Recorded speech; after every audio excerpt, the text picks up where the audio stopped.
കൂടെ കിടക്കാൻ പറ്റുമെങ്കിൽ മാത്രം നിനക്ക് ഇനി ഇവിടെ ജോലിയുള്ളൂ, മനസ്സിലായാ? ഒന്ന് പറയണം. പക്ഷെ എന്റെ സാലറി കൂട്ടുന്ന കാര്യം നിന്റെ പ്രൊമോഷന്റെ കാര്യമൊക്കെ ഞാൻ നോക്കിക്കോളാം. അതൊന്നും ഒരു പ്രശ്നമില്ല. നിനക്ക് വേണ്ട സെറ്റിൽമെന്റ് അതൊന്നും വെച്ച് ഞാൻ തന്നേക്കാം. പിന്നെ നിന്റെ ഫാമിലി ഇഷ്യൂസും കാര്യങ്ങളൊക്കെ ഇതോടങ്ങ് സോൾവ് ആവും. സർ, ഞാൻ അങ്ങനെയുള്ള ഒരു കുട്ടിയല്ല സർ. എനിക്ക് ഇതിനോടൊന്നും ഇൻട്രസ്റ്റ് ഇല്ല സർ. പ്ലീസ് സർ, എന്റെ വീട്ടുകാർക്ക് ഞാൻ മാത്രമേ ഉള്ളൂ സർ. ഈ ജോലിയും കൂടി പോയിക്കാൻ എനിക്ക് വേറെ വഴിയില്ല സർ. പ്ലീസ് സർ, സാറിന്റെ കാല് പിടിക്കാം. ഓ, നോന്നാണെങ്കിൽ നീ നാളെ തൊട്ട് ജോലിക്ക് വരണ്ട എന്നാണ് എന്റെ തീരുമാനം. പിന്നെ നീ ഇത് ആരുടെ അടുത്തേലും പറഞ്ഞാ നമ്മൾ ഈ സംസാരിച്ച കാര്യങ്ങള് പിന്നെ ഞാൻ കുന്നളെ ഉള്ള ഞാൻ കാര്യം പറയാലോ, മനസ്സിലായി നിനക്ക്? ശരി, ഞാൻ കട്ട് ചെയ്യാൻ പോവാ. ഇനി എന്നെ വിളിച്ചേക്കും വേണ്ട. ഇതിന്റെ പേര് പറഞ്ഞ് നമ്മൾ സംസാരിച്ചിട്ടുമില്ല. അയ്യോ ഈശ്വരാ, ഇതെന്തേ?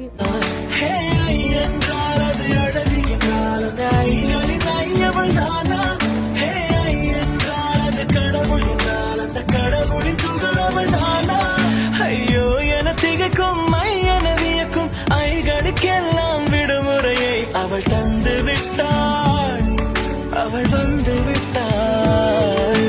பூக்களே சற்று ஓய்வெடுங்கள், அவள் வந்து விட்டாள்.